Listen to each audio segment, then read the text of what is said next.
mic check 1 2 1 2. It's the Y2K collector, and the Black Friday Cyber Monday weekend is over. It's officially done, at least for me. And that's primarily because there's just no deals out there. There's really nothing else out there that's enticing. Of all the GameStops that I've passed by, that I've been to, I haven't seen anything else worth picking up at any of the stores.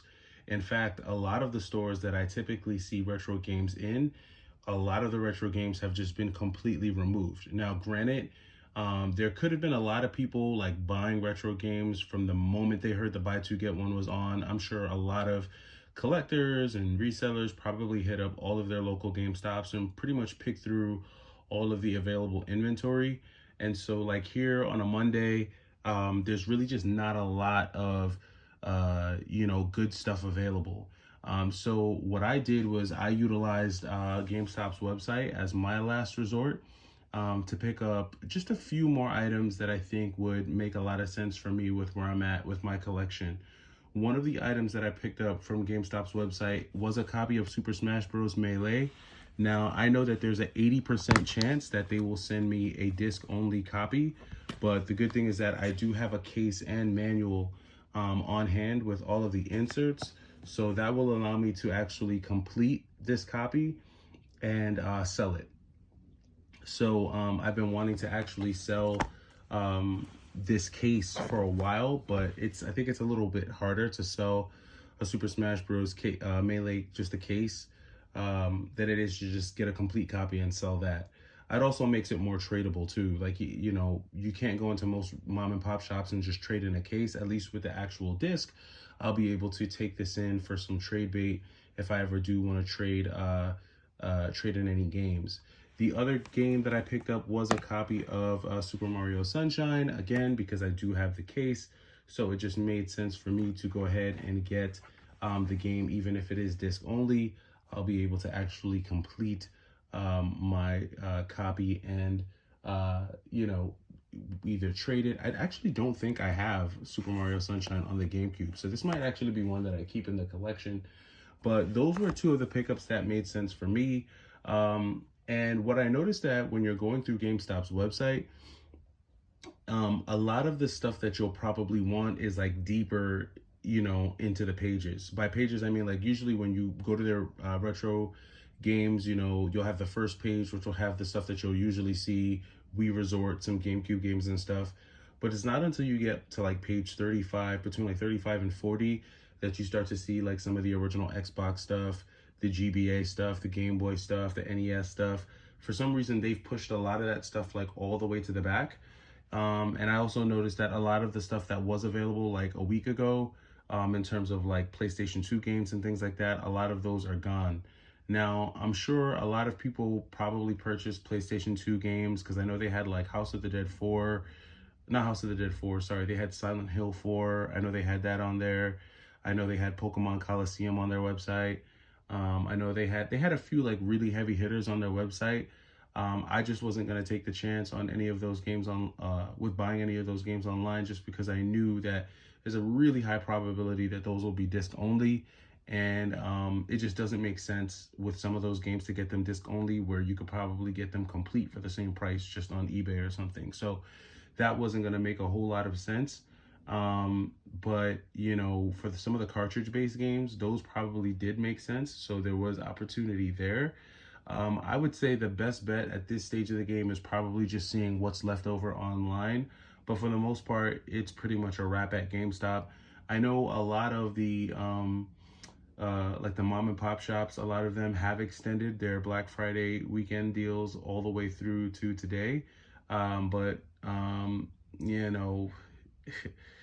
depending on the mom and pop shop that you go to, you may or may not really find a ton of value there, because a lot of times the deals let's just be honest, the deals that you see at mom and pop game stores are really designed for them to get rid of a lot of their filler.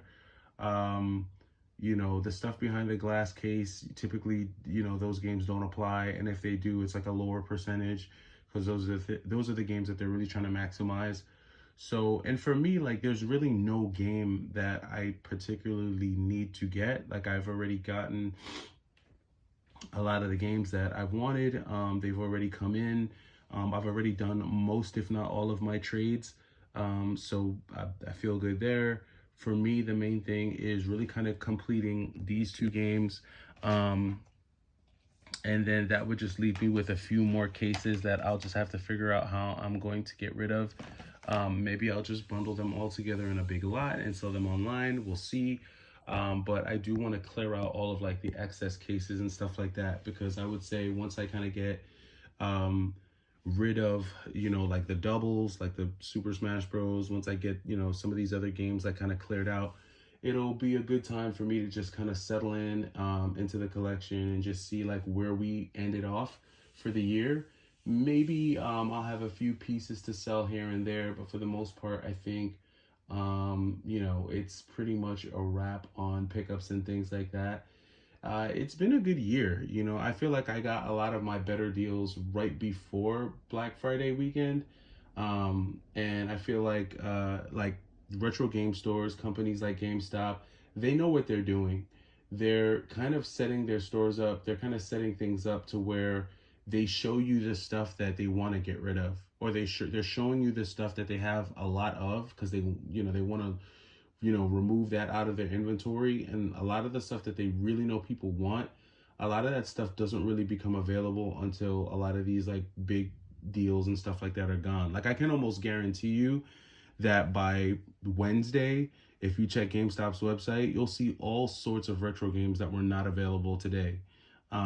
You'll see all sorts of Super Nintendo games, Genesis games, maybe even Dreamcast games. Their inventory is immediately gonna become flush again.